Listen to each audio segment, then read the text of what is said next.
और अखिलेश जी हमारे सहयोगी हमारे साथ सीधे जुड़ रहे हैं। अखिलेश जी, प्रधानमंत्री मोदी मन की बात में भी इसका जिक्र कर चुके हैं और अब ये तय है कि आने वाले समय में सरकार कमेटी के साथ साथ और बड़े कदम उठाएगी जिससे इन मामलों को रोका जा सके, क्योंकि मामले लगातार बढ़ते जा रहे हैं। बिल्कुल बिल्कुल। इंटरनल सिक्योरिटी के जो सेक्रेटरी हैं उनको इसका हेड बनाया गया है, जो मॉनिटर करेंगे। सारे राज्यों के डीजीपी से वो संपर्क करेंगे। साथ में अगर आरोपी एब्रॉड में है यानी कि देश के बाहर है तो उसको भी पकड़ने के लिए दूसरी एजेंसियों से संपर्क किया जाएगा। और अगर आंकड़ों की बात करें तो पिछले 3 महीने के आंकड़े बताते हैं कि 1200 करोड़ रुपए के डिजिटल अरेस्ट से फ्रॉड किया गया है।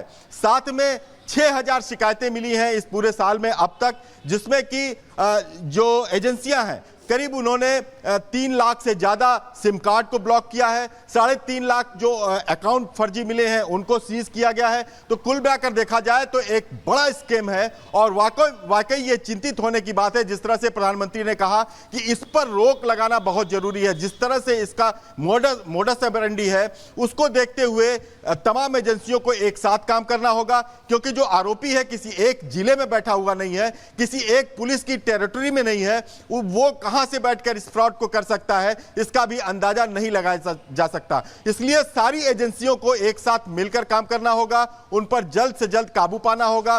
पहले आप देखते थे कि आपको लिंक के जरिए या किसी दूसरे एसएमएस के जरिए आपको फ्रॉड करने की कोशिश की जाती थी, जो कि बहुत ही आसानी से वहां की लोकल इंटेलिजेंस यूनिट या वहां की साइबर सेल यूनिट इसको पकड़ लिया करती थी। लेकिन यह मामला, डिजिटल अरेस्ट का मामला, यह काफी बड़ा है। इसके जो आरोपी हैं वो विदेश से भी हो सकते हैं। किस तरीके से लोगों को मानसिक तौर पर क्षति पहुंचाता है, ये ऐसी कई खबरें हैं जो सामने आई। अब आपको बताते हैं कि जो कमेटी बनाई जाएगी आखिरकार वो क्या कुछ करने वाली इस पूरे मामले में। Committee digital arrest cyber fraud के खिलाफ बन रही है। इस पूरे मामले में गृह मंत्रालय ने पूरी मीटिंग भी बुलाई थी और इसे लेकर के ये कमेटी बनाई जा रही है जिसमें डिजिटल अरेस्ट साइबर फ्रॉड के खिलाफ काम किया जाएगा। गृह मंत्रालय ने डिजिटल अरेस्ट के खिलाफ ये कमेटी का गठन किया है। खुद केंद्रीय गृह मंत्री अमित शाह ने इस पर चिंता व्यक्त की है। प्रधानमंत्री नरेंद्र मोदी ने 115वें संस्करण में मन की बात के उसमें भी जताई थी चिंता, और उसके बाद इंटरनल सिक्योरिटी के सेक्रेटरी कमेटी के जो मॉनिटर करेंगे वो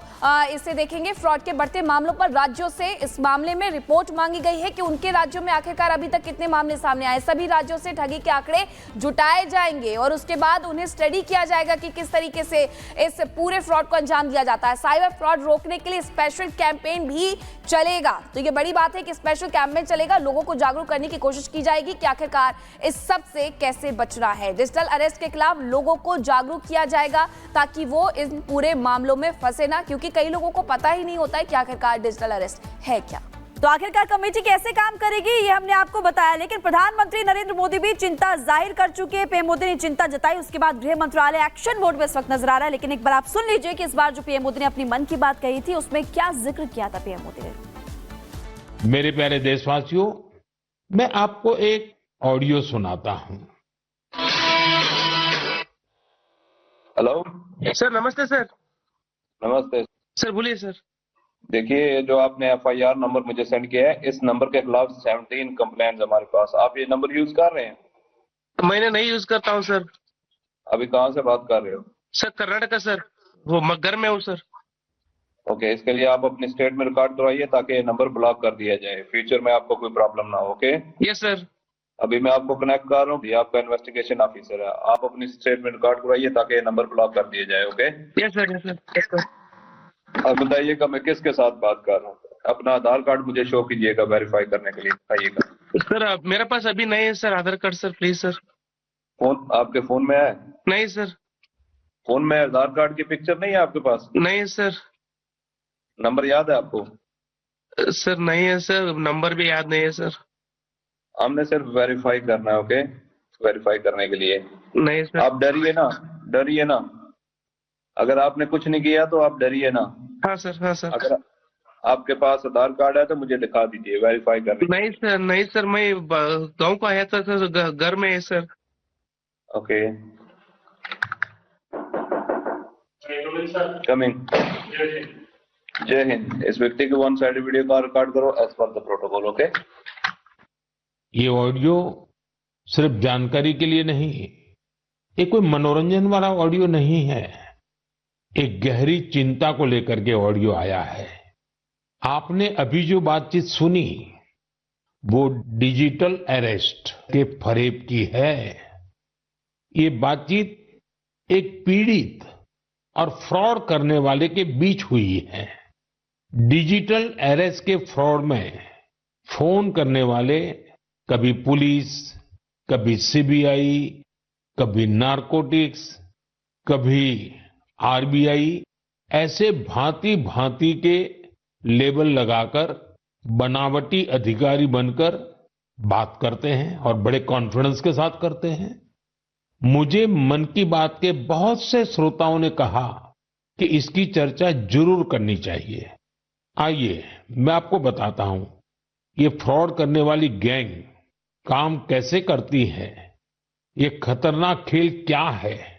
आपको भी समझना बहुत जरूरी है, औरों को भी समझाना उतना ही आवश्यक है। पहला दाव आपकी व्यक्तिगत जानकारी, वो सब जुटा करके रखते हैं। आप पिछले महीने गोवा गए थे, है ना? आपकी बेटी दिल्ली में पढ़ती है ना? वे आपके बारे में इतनी जानकारी जुटा कर रखते हैं कि आप दंग रह जाएंगे। दूसरा दाव, भय का माहौल पैदा करो। वर्दी, सरकारी दफ्तर का सेटअप, कानूनी धाराएं, वो आपको इतना डरा देंगे फोन पर बातों बातों में आप सोच भी नहीं पाएंगे। और फिर उनका तीसरा दाव शुरू होता है। तीसरा दाव, समय का दबाव। अभी फैसला करना होगा वरना आपको गिरफ्तार करना पड़ेगा। ये लोग पीड़ित पर इतना मनोवैज्ञानिक दबाव बना देते हैं कि वो सहम जाता है। डिजिटल अरेस्ट के शिकार होने वालों में हर वर्ग, हर उम्र के लोग हैं।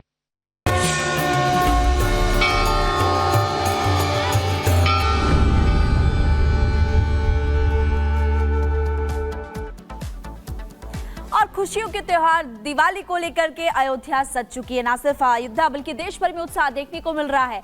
लेकिन अयोध्या में जो इंतजाम किए गए हैं, तैयारी की गई है, वो ज्यादा खास इसलिए है क्योंकि जब से रामलला की प्राण प्रतिष्ठा हुई है उसके बाद से पहली दिवाली है और इसको इसीलिए भव्य दिव्य बनाया जा रहा है। उत्तर प्रदेश के मुख्यमंत्री योगी आदित्यनाथ ही कुछ देर बाद वहां पर पहुंचेंगे और उसके बाद जो खास तस्वीरें सामने आएगी वो भी आप तक पहुंचाएगी क्योंकि लगातार झांकियां वहां पर निकाली जा रही है।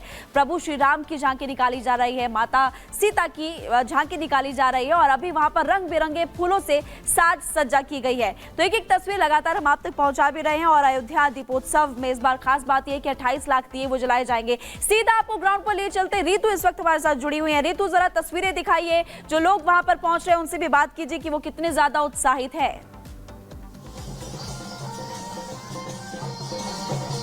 बिल्कुल, और देखिए तस्वीर हम आपको दिखाने की कोशिश करते हैं। ये देखिए, ये प्रस्तुति यहाँ पर पेश की जा रही है।